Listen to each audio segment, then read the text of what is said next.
गुराँसको भेद मुनि सम्झनाको छाया भन्न मन थियो तर गुराँस चाहिँ खासै देखेको छैन।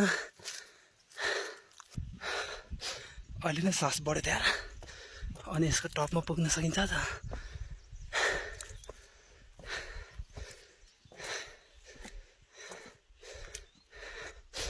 भाइहरू कहाँदेखि हो? घुम्नको लागि हो? कहाँसम्म? माथिसम्म जाने हो? मन्दिर छ माथि? बाटो त खतरा छ। के हो के भाइहरू पहिलोचोटि हो कि पहिले पनि आएको थियो?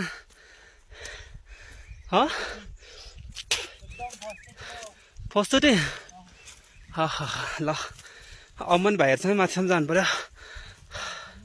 अमन एक्लै आएको भाइहरूको अरू साथी छैन?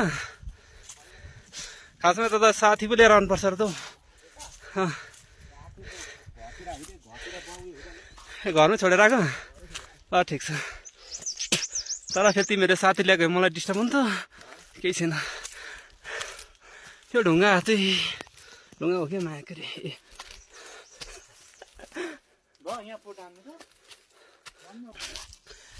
ल हामी चाहिँ अहिले एकदम जङ्गलको यात्रा गरिरहेको छौँ।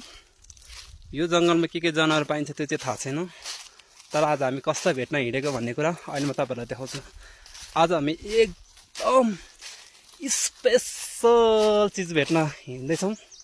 केटाहरू त्यसकै मात्र कुरा गरेछ अगाडि हिँड्दै,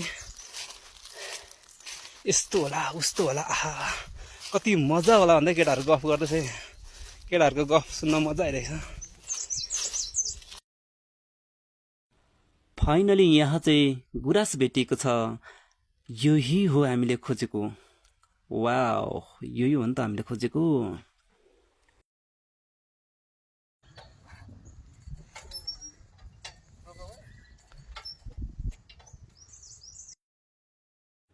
अहिले हामी चाहिँ आरआर गार्डन पार्कमा छौँ। यहाँ चाहिँ विभिन्न चिजलाई जस्ताको तस्तै सजाइएको छ र हेर्दा मनोरञ्जन त पक्कै पनि दिइरहेको छ। पर चाहिँ एउटा फिल्मको सुटिङ हुँदै रहेछ, तर फिल्म चाहिँ कुन हो थाहा छैन है। भोलि पर्सि हेर्नु पर्ला अनि चिन्नु पर्ला।